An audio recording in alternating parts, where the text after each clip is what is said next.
আজকে যে গাড়ি লোড দিছি গোয়ালপাড়া থেকে, আজকে গাড়ি লোড দেওয়া খুবই বেশি হয়েছে।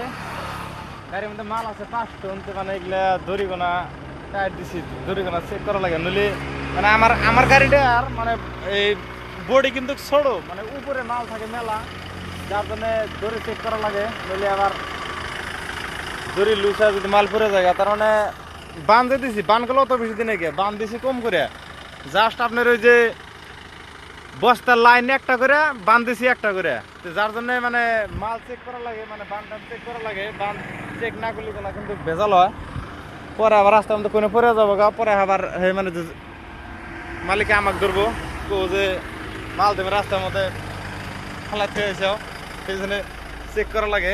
যাই হোক, একবার চেক করে নিলাম। যারা যারা আপনারাও মানে এরকম মাল টানা গাড়ি চালান, যদি রিস্ক থাকে যে মানে মাল পড়ার ভয় আছে, তাহলে রাস্তা চেক করে নেবেন। এখন এই যে আমার গাড়ি ছাড়লাম,